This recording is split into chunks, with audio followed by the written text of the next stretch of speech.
Hello my dear students and welcome back to the channel. Chapter number 1 हम already start कर चुके थे। पिछले क्लास के अंदर हम इंडस्ट्री टॉपिक शुरू किए थे। इंडस्ट्री को 3 पार्ट में क्लासिफाई किया जाता है, primary industry, secondary industry and tertiary industry. Primary industry और सेकेंडरी इंडस्ट्री जो है हम ऑलरेडी बहुत डिटेल में कवर कर चुके हैं। आज का जो वीडियो है वो है about tertiary industry. But before we start the video, अगर तुम चैनल में नए हो तो चैनल को लाइक शेयर सब्सक्राइब जरूर से कर लेना। डिस्क्रिप्शन में एक ऐप का लिंक होगा, ऐप को डाउनलोड कर लेना। वहाँ पे बहुत सारे information, notes, exam questions, practice sets, videos सब कुछ अवेलेबल है। क्लियर है? स्टार्ट करते हैं वीडियो को। आज का वीडियो है अबाउट टर्शियरी इंडस्ट्री। बेसिकली इसके पहले क्लास के अंदर हम क्या पढ़े थे, थोड़ा सा रिवाइज कर लेते हैं फिर कंटिन्यू करेंगे। देखना, पिछले क्लास में हम पढ़े थे सबसे पहला जो इंडस्ट्री होता है, इंडस्ट्री 3 पार्ट में क्लासिफाइड है। ये पहला हो गया प्राइमरी इंडस्ट्री, सेकेंडरी और टर्शियरी। प्राइमरी इंडस्ट्री का मतलब होता है extraction of something out of the natural resources या rearing and breeding of animals या लिविंग स्पेसिस, वो आता है तुम्हारा प्राइमरी इंडस्ट्री के अंदर। प्राइमरी के अंदर 2 था, एक्सट्रैक्टिव एंड जेनेटिक इंडस्ट्री। ठीक है, फिर आता है सेकेंडरी इंडस्ट्री। सेकेंडरी इंडस्ट्री क्या करता है, प्राइमरी इंडस्ट्री के आउटपुट को यूज करता है एज अ रॉ मटेरियल और उससे फिनिश गुड्स बनाता है। सेकेंडरी इंडस्ट्री जो है वो 4 टाइप के होते थे। ठीक है, analytical, synthetic, processing and assembly, 4 type का इंडस्ट्री होता था। ये दोनों टॉपिक हम ऑलरेडी पिछले क्लास के अंदर पढ़ चुके थे। जो सेकेंडरी था उसमें 2 था, याद होगा, मैन्युफैक्चरिंग और कंस्ट्रक्शन। और मैन्युफैक्चरिंग के अंदर ये 4 टॉपिक था जो 4 टाइप के इंडस्ट्री में बताया तुमको, analytical, processing, synthetic and assembly. Clear है? ये सब कवर हो चुका है, ये पिछले वीडियोस के अंदर है। अगर तुम नहीं पढ़े हो, नहीं देखे हो वीडियो, ध्यान से वीडियोस को देख लेना।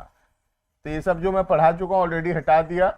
आज का जो वीडियो है वो है about the third type of industry, that is the tertiary industry. Tertiary industry मतलब इट प्रोवाइड्स सर्विसेज। टर्शियरी मतलब it provides services. Services to whom? Services to the primary and the secondary industry. तो जो primary और secondary industry है उसको चलाने के लिए, उसको रन करने के लिए कुछ सर्विसेज का जरूरत पड़ता है, और वो सर्विसेज कौन प्रोवाइड करता है? Tertiary industry. ठीक है, तो tertiary industry is all about services. Tertiary industry is concerned with providing services which facilitate smooth flow of goods and services. This industry helps in activities of primary and secondary industry. किसको help करता है? Primary और secondary industry को help करता है। Primary और secondary industry को चलाने के लिए कुछ बेसिक सर्विसेज का जरूरत पड़ता है, और वो सर्विसेज कहां से प्रोवाइड होता है? टर्शियरी इंडस्ट्री से। क्लियर है? क्योंकि tertiary industry is all about services, इसीलिए इसको सर्विस इंडस्ट्री भी बोला जाता है। क्लियर है? ये the various types of service provided by tertiary industries are transport, banking, insurance, warehousing and advertising. ये सबको हम डिटेल में पढ़ेंगे एक एक करके। ये सब टाइप ऑफ सर्विसेज है जो एक इंडस्ट्री को जरूरत पड़ता है, एक बिजनेस को जरूरत पड़ता है अपने बिजनेस को रन करने के लिए। जो सबसे पहला टाइप ऑफ सर्विस है वो है ट्रांसपोर्ट एंड कम्युनिकेशन। बहुत जरूरी है transport and communication service. Transport help करता है गुड्स को एक प्लेस से दूसरे प्लेस तक लेकर जाने के लिए। जैसे आज चाय है, कॉफी है, ये प्रोड्यूस होता है सिर्फ आसाम में या दार्जिलिंग के अंदर, लेकिन कंज्यूम होता है ऑल ओवर द कंट्री। तो all over the country consume कैसे हो पा रहा है? With the help of transportation. अगर ट्रांसपोर्टेशन नहीं होता तो आसाम वाले खाली चाय पी रहे होते, दार्जिलिंग वाले खाली कॉफी पी रहे होते, और हम लोग हमारे जगह पे, हमारे एरिया में राइस बहुत होता है, तो हम खाली राइस ही खा रहे होते, हमारे पास टी या कॉफी नहीं होता, क्योंकि टी और कॉफी हमारे एरिया में प्रोड्यूस नहीं होता। तो टी और कॉफी हम लोग भी एंजॉय कर पा रहे हैं, और दार्जिलिंग या आसाम में बैठा हुआ पर्सन राइस व्हीट कंज्यूम कर पा रहा है। This is only possible due to transportation. Transportation है, इस वजह से गुड्स एक प्लेस से दूसरे प्लेस तक जा पा रहा है, राइट। और दूसरा है कम्युनिकेशन। कम्युनिकेशन होता है development of internet, mobile phones. आज ये सब के डेवलपमेंट की वजह से आज हम कहीं पर भी बैठ के किसी भी पर्सन से कम्युनिकेट कर सकते हैं, ऑल ओवर द कंट्री और even outside the country. Internationally भी हम किसी से भी बातचीत कर सकते हैं। This is the development of communication. Transport और कम्युनिकेशन बहुत जरूरी है कोई भी बिजनेस को रन करने के लिए, ठीक है। देखना, transport refers to the movement of goods from one place to another. The production of good takes place at one place, whereas there are demanded in different parts of the country.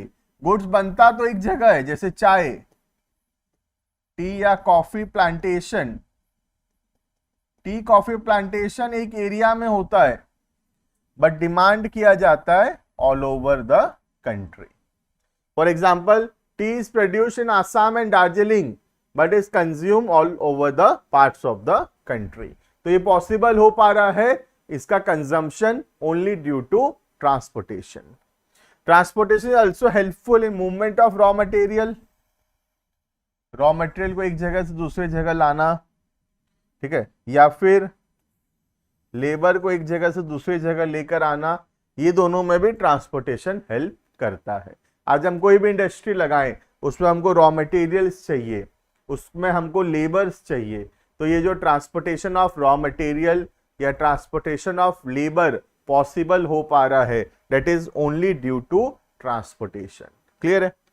Communication. Communication क्या है? Exchange of information with the help of internet, postal service या फिर telecommunication, ये सब के मदद से। आज कम्युनिकेशन इतना स्ट्रांग है कि हम कहीं पर भी बैठ के किसी से भी बातचीत कर सकते हैं। ऐसा पहले नहीं था। आज से 50 साल पहले अगर हम जाएंगे, हमको अगर दिल्ली में बैठा किसी पर्सन से बात करना है तो हमको दिल्ली जाना पड़ेगा उसके लिए, बट आज हम एक मैसेज में उससे बातचीत कर सकते हैं। तो बिजनेस करना आसान हो गया है। आज हम गुड्स ऑर्डर कर सकते हैं ऑनलाइन। ये पॉसिबल कैसे हो पा रहा है? With the help of internet. वरना क्या होता, गुड्स को लेने जाना पड़ता। पहले जमाने में लोग सामान खरीदने जाते थे, बट अब क्या हो रहा है, इंटरनेट की मदद से सामान उनके घरों में डिलीवर हो पा रहा है। This is the development of communication. Communication helps in exchange of informations between the producer, consumer and traders. The common communication services are postal, आजकल तो पोस्टल थोड़ा और भी रिड्यूस हो गया है, टेलीफोन सर्विसेज, फैक्स तो ऑलमोस्ट आजकल कोई यूज नहीं करता उतना ज्यादा, इंटरनेट एटसेट्रा। क्लियर है।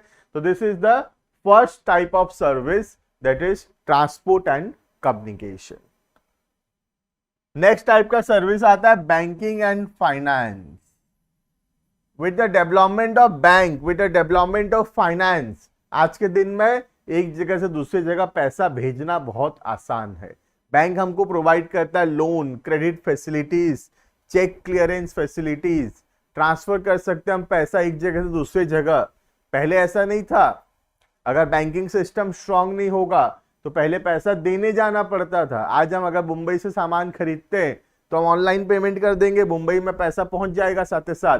पहले ऐसा नहीं था। पहले पापा कैश भर के जाते थे सामान खरीदने, वहां कैश में पेमेंट करते थे और सामान लेकर आते थे। कितना टाइम कंज्यूमिंग प्रोसेस था। बट आज with the development of banking, with the development of finance, आज हम कहीं पर भी बैठ के किसी भी पर्सन को पे कर सकते हैं और सामान हमारे घर तक डिलीवर हो जाएगा। ठीक है। Bank and financial institutions provide credit facilities, loan etc. To provide finance for smooth flow of business activities, banks helps in businessmen to overcome the problem of funds. Business करने में हेल्प करता है bank. अगर पैसे का जरूरत है तो बैंक जो है पैसा देता है in the form of loans. The commercial bank provide many other facilities such as collection and deposit of cheques, issue of bank draft. Bank draft जो होता है चेक के जैसा ही होता है। Discounting of bill of exchange, अगर हमारे पास कोई बिल ऑफ एक्सचेंज है तो हम बैंक में उसको डिस्काउंट करवा सकते हैं और बैंक जो हमको टाइम से पहले पैसा दे देगा। The bank also provide the facility of overdraft. Overdraft एक प्रकार का लोन ही होता है। कैश क्रेडिट भी एक प्रकार का लोन होता है, ठीक है। Arrangement and payment of in foreign currency, अगर हमको फॉरेन ट्रेड है, हमारे इंपोर्ट एक्सपोर्ट का काम है, तो फॉरेन करेंसी में पेमेंट करने में हेल्प करता है बैंकिंग, ठीक है। अगर बैंकिंग स्ट्रांग नहीं होता तो पेमेंट करना उतना आसान नहीं हो पाता, राइट। तो with the development of banking and finance in the country, now it is very easy to run a business. Business करना अब आसान हो गया है कंपेरेबली पहले से, right. Next, insurance. Insurance help करता है बहुत सारे जो रिस्क होते हैं बिजनेस में, उस रिस्क को कवर करने में। आज बिजनेस में रिस्क, आग लग सकता है, चोरी हो सकता है, एक्सीडेंट हो सकता है, तो हम उसका क्या करते हैं, इंश्योरेंस करवाते हैं।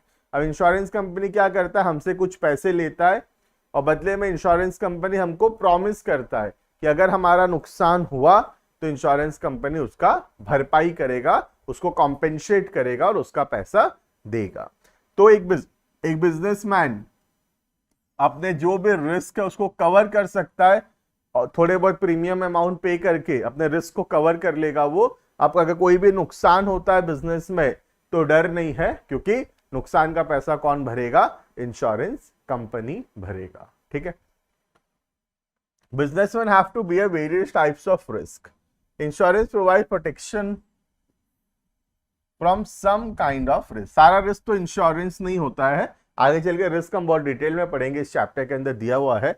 हर टाइप का रिस्क को इंश्योरेंस नहीं कर सकते, लेकिन कुछ को रिस्क को इंश्योरेंस कर सकते हैं, जैसे कि फायर, थेफ्ट, एक्सीडेंट एटसेट्रा।